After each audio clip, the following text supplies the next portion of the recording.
Welcome viewers, welcome to the students platform. Viewers, आज हम PS5 101 के लेसन नंबर 5 को स्टार्ट करेंगे। लेसन थोड़ा लेंथी है तो टाइम ज़ाया किए बगैर हम लेसन स्टार्ट करते हैं। The psychodynamic approach model. Psychodynamic approach के बारे में हमने पढ़ा था कि unconscious also drive our mood, यानी कि इनर यानी हम जानते हैं कि इनर फोर्सेस जो है हमारा बिहेवियर बनाती हैं और इन पर हमारा किसी हद तक कंट्रोल भी होता है, लेकिन अनकॉन्शियस पर हमारा बिल्कुल भी कंट्रोल नहीं होता। सिगमंड फ्रॉयड जो था, फाउंडर था साइकोडायनेमिक्स का।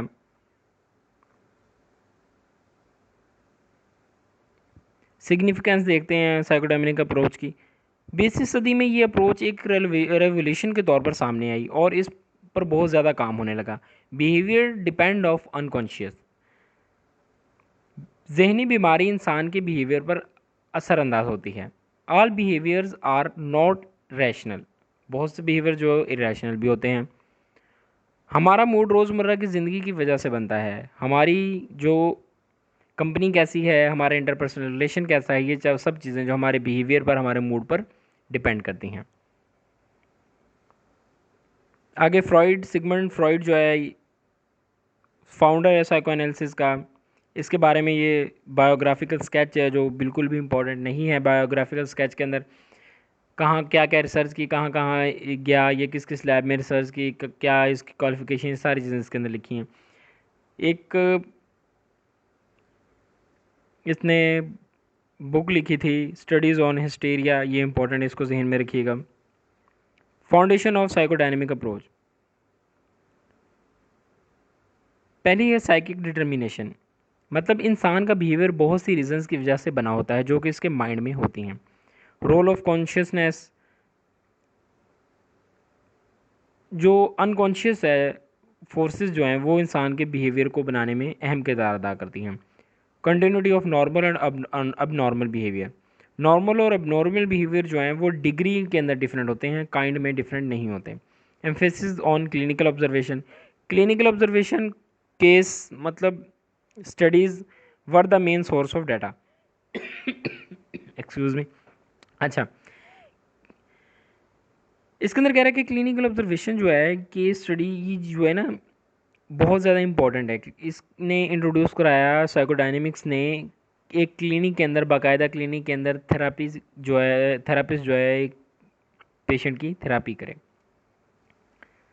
Structure of consciousness. Structure of consciousness के अंदर कह रहा है कि पहला है कॉन्शियस, सबकॉन्शियस, प्री कॉन्शियस और अनकॉन्शियस। ये देखें डायग्राम में बनी है। माइंड के अंदर दो होते हैं, ये इंपॉर्टेंट चीज़ याद रखिएगा, कॉन्शियस और सबकॉन्शियस। कॉन्शियस जो चीज़ें वो कॉन्शियस जो वो चीज़ें मैं कर रहा हूँ इस टाइम, मैं आपको पढ़ा रहा हूँ इस टाइम, बोल रहा हूँ, ये कॉन्शियस है। और सबकॉन्शियस की जो है इसमें इस दो तरह की होती हैं, प्री कॉन्शियस और अनकॉन्शियस।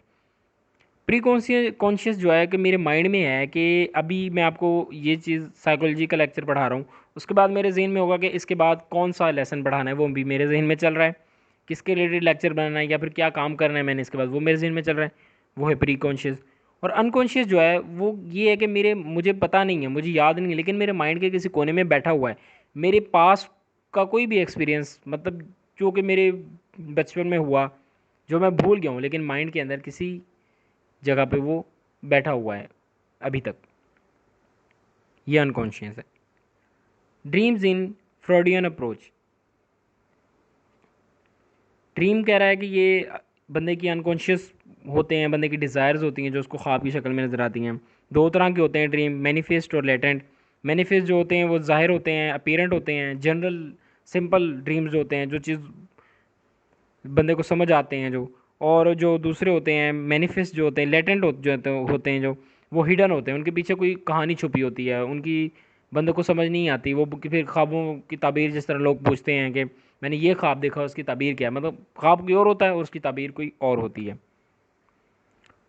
मोटिवेटिंग फोर्सेस, यहाँ पे दो तरह की मोटिवेटिंग फोर्सेस ने कह रहा है, एरोज और थैनाटोस। एरोज जो है ये क्रिएटिव अप्रोच होती है, पॉजिटिव अप्रोच होती है। थैनाटोस जो होती है डिस्ट्रक्टिव होती है, और ये एक्टिविटी होती है, डिस्ट्रक्टिव एक्टिविटी होती है, नेगेटिव अप्रोच होती है। तीन तरह की होती हैं ये माइंड, इंसान का ना माइंड की तीन टाइप्स हैं, इड, ईगो और सुपर ईगो। पहली है इड, दूसरी है ईगो और तीसरी है सुपर ईगो। तीनों को कंबाइन ही देखते हैं। ईड के अंदर बंदे की ख्वाहिशात होती हैं, जिस तरह बच्चा होता है, छोटा होता है, उसकी वो स्टेट होती है, वो ईड होती है, मतलब उसकी ख्वाहिशात का गुलाम होता है बंदा। और सुपर ईगो, ईगो क्या होता है, ये ईड और सुपर ईगो के दरमियान दरमियानी रास्ता इख्तियार करती है, दरमियानी रास्ता बताती है। और सुपर ईगो के अंदर बंदा बहुत ज़्यादा मॉरल वैल्यूज़ का मुतमनी होता है, मतलब कि डीप हद तक वो मॉरल वैल्यूज़ के अंदर बैठा होता है, मतलब कि ये भी गलत है, ये भी गलत है, इस तरह चलना भी गलत है, इस तरह बैठना भी गलत है, ये इस तरह की चीज़ें। इसके एक एग्जांपल देता हूँ। बंदा एक चोरी करना चाहता है, बंदा कोई खुराक हासिल करना चाहता है, तो वो चोरी करेगा, दूसरे बंदे को कत्ल करेगा, किसी भी करके वो खुराक हासिल करेगा, यह है इड। और सुपर ईगो के अंदर क्या है कि वो कहेगा ये भी गलत है, ये तरीका भी गलत है, वो हाथ पे हाथ रख के बैठ जाएगा, भूखा मर जाएगा, लेकिन वो चोरी नहीं करेगा या किसी से मांगेगा नहीं, इस तरह। लेकिन जो ईगो है वो कहती है ना चोरी करो, ना हाथ पे हाथ रख के बैठ जाओ, कमाओ, मेहनत करो, कमाओ, या बंदे की रिक्वेस्ट करो, कुछ भी करके, मतलब इस तरीके से कि ना तो नुकसान हो दूसरे बंदे का, ना ही अपना नुकसान हो, खुद खुराक भी हासिल कर लो और गलत तरीके से नहीं, पॉजिटिव तरीके से वो बंदे तक पहुँचे। यह है ego. Development of personality stage. Personality की स्टेजेस जो हैं, पहली डेवलपमेंट ऑफ पर्सनैलिटी, ये टेबल बनाया गया है इस साइकोडायनेमिक अप्रोच के मुताबिक। जो पर्सनैलिटी के स्टेजेस हैं उनको जिक्र किया गया है। ऑरल स्टेज है, एनल स्टेज है, फेलिक स्टेज और जेनिटल स्टेज। यहाँ भी ये एक इन्होंने एक छोड़ी हुई है बीच में, लेटेंसी स्टेज, इनको हम टेबल के मुताबिक ही देख लेते हैं। ऑरल जो होती है एक बर्थ से लेकर 1.5 साल तक होती है। इसके अंदर ईगो की फॉर्मेशन होती है, बच्चा सीखना शुरू करता है, चीज़ों का इमेज जो है अपने माइंड के अंदर बनाता है। एनल स्टेज 1.5 साल से 3 साल तक होती है। ईगो की डेवलपमेंट जो कंटिन्यूशन होती है, टॉयलेट जाना बच्चा सीखता है, सुपर ईगो बनना शुरू हो जाती है। फेलिक स्टेज 3 से 5 साल तक होती है, बॉडीली एंड जेनिटल अवेयरनेस होती है। उसके बाद ये वाली लेटेंसी स्टेज है जो 6 से 12 साल तक होती है, जिसके अंदर ए, बच्चे को जो मेल और फीमेल के अंदर ऑपोजिट सेक्स में अट्रैक्शन पैदा होनी शुरू हो जाती है।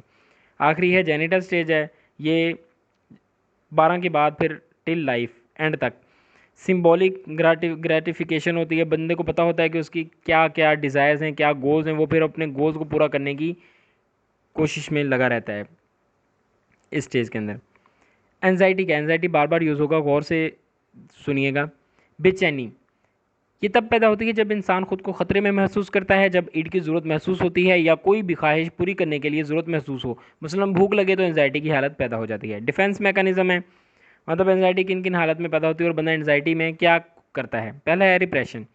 बचपन के पेनफुल लम्हात अगर जहन में आएँ तो एनजाइटी पैदा होती है, इनको भूलने की कोशिश करनी चाहिए। रिग्रेशन, गुस्से की हालत में चीखना चिल्लाना, चीज़ों को तोड़ना। डिस्प्लेसमेंट, अपना गुस्सा किसी दूसरे पे निकालना। रैशनलाइजेशन, अगर एक जगह से नीड पूरी नहीं होती तो किसी दूसरी सोर्स की तरफ चल पड़ना।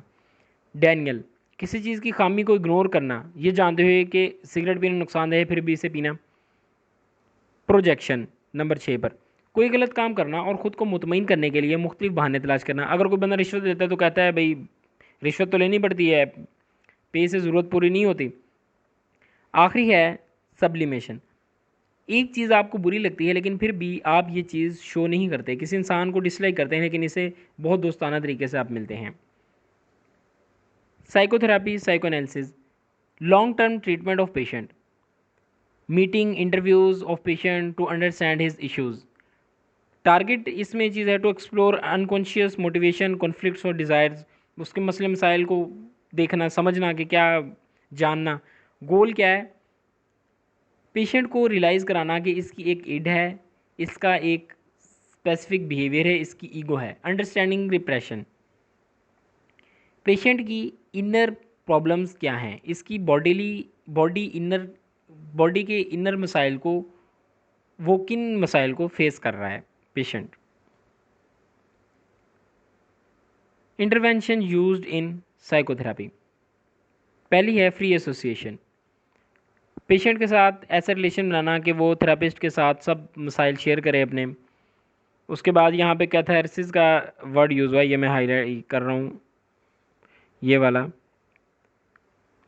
जिसके अंदर मतलब कि पेशेंट जो है अपनी एक्सप्रेस कर देता है फीलिंग, जो है थेरापिस्ट के सामने अपनी फीलिंग जाहिर कर देता है, इसको कैथारसिस कहते हैं। एनालिसिस ऑफ रेजिस्टेंस, यानी कि analyse that how patient is dealing with problems. Dream analysis है understanding the dream of patient, analysis of transference and counter transference. Transference क्या है कि पेशेंट के इमोशंस जो हैं, patient emotions response to therapist. Patient जो थेरापिस्ट को जो रिस्पॉन्स करता है, अपने इमोशन शो करता है गुस्से या प्यार वाले, वो हैं ट्रांसफेरेंस. और काउंटर ट्रांसफेरेंस क्या है कि जब थेरापिस्ट जो होता है वो भी पेशेंट के साथ बाज़ औक़ात गुस्से से बात करता है, बाज़ औक़ात प्यार से बात करता है उसको इलाज करने के लिए, ये जो है वो काउंटर ट्रांसफेरेंस है. मतलब कि ट्रांसफेरेंस जो है पेशेंट के इमोशंस, और जो काउंटर ट्रांसफेरेंस है जो वो हैं थेरापिस्ट के emotions. Criticism against Freudian psychodynamic theory. Criticism क्या आया, मतलब लोगों ने क्यों इख्तलाफ करना शुरू किया इसकी थ्योरी से. इसने उनका इसमें कोई भी साइंटिफिक प्रूफ नहीं है कि अनकॉन्शियस एग्जिस्ट करता है. इसने एक्सटर्नल माहौल को इग्नोर कर दिया, बचपन के एक्सपीरियंसेस पर ज़्यादा जोर दिया. टाइम कंज्यूमिंग है और एक्सपेंसिव है इसका जो मेथड है, क्लिनिकल मेथड, लोगों ने कहा. Psychoanalytic approach after Freud. पहली जो आई न्यू फ्रॉइडियन मतलब कि इसके बाद जो फ्रॉइड के बाद जो उसको न्यू फ्रॉइडियन का नाम दिया. They supported Freudian theory but added some points. पहले साइंटिस्ट थे Alfred Adler. Gives individual psychology, oppose Freud theory. इन्होंने पहली जो कंसेप्ट था ना, मेन कंसेप्ट के अंदर देखते हैं. पहला इन्होंने कहा कि हमारी इज्जत नफ्स, इन्फीरियरिटी कम्प्लेक्स, ये हमारा लाइफस्टाइल बनाती है. पर्सनल रिलेशन भी हमारी पर्सनैलिटी पर असरअंदाज होते हैं. इंसान का मेन गोल ही, इंसान जो मैक्सिमम जो इंसान होते हैं वो मेन गोल को लाइफ में अचीव करना चाहते हैं, कामयाबी हासिल करना चाहते हैं. यहाँ पे टर्म यूज़ हुई थी इन्फीरियरिटी कम्प्लेक्स, वो देख लेते हैं क्या है. खुद को दूसरों से कमतर समझना. हम में से अक्सर लोग समझते हैं कि यार ये काम मैं नहीं कर सकता, लेकिन दूसरा बंदा जो है वो काम कर सकता है, मेरे में एबिलिटी नहीं है, उसमें एबिलिटी है. Motivating forces of human life क्या है. मैं तेज़ इसलिए कर पढ़ रहा हूँ क्योंकि लेसन जो है बहुत लेंथी है आपका, मैं जल्दी कवर करना चाहता हूँ ये, ताकि आप लोगों का टाइम भी कम लगे. Motivating forces of human life, लोग इंसान के इन्फीरियरिटी कम्प्लेक्स को ख़त्म करने में मदद करते हैं. ब्रेन ऑर्डर, पहला पैदा होने वाला बच्चा दूसरे से मुख्तलिफ होता है और दूसरा तीसरे से मुख्तलिफ होता है. सिबलिंग के अंदर कह रहा है कि हर बच्चे की फीलिंग दूसरे बच्चे से मुख्तलिफ होती हैं. साइकोपैथोलॉजी, कॉन्शियस और अनकॉन्शियस को किस तरह डिफेंस मैकेनिज्म से कंबाइन करते हैं इसके अंदर, ये साइकोपैथोलॉजी बताता है. Function of psychoanalyst, use of neurotic will to overcome the inferiority complex. Neurotic will जो है उसके न्यूरोटिक विल का इस्तेमाल करते हुए इन्फीरियरिटी कम्प्लेक्स जो है उसको, कमतरी का एहसास जो है उसको ख़त्म करना. दूसरे साइंटिस्ट है कार्ल गुस्टाव जंग, founder of analytic school. Positive approach can change internal abilities. Life circle relates present past and future. इंसान का मज़हब की तरफ लगाव इसकी ज़िंदगी को तब्दील कर देता है. ये मेन फीचर इनकी थ्योरी के. डिसएग्रीमेंट विद फ्रॉइड, इन्होंने जंग ने जो जिन बातों में डिसएग्रीमेंट किया, उन्होंने कहा कि इन्होंने जेंडर को डिसएग्री किया जो फ्रॉइड ने पेश की थी.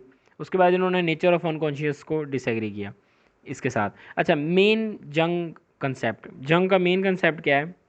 मेजर गोल ऑफ लाइफ, इसने कहा कि unconscious of all aspects of our personality, conscious and unconscious, introversion मतलब इनर स्टेट और एक्सट्रोवर्जन आउटर स्टेट, ये सब चीज़ें जो हैं इनका आपस में रिलेशन क्या है.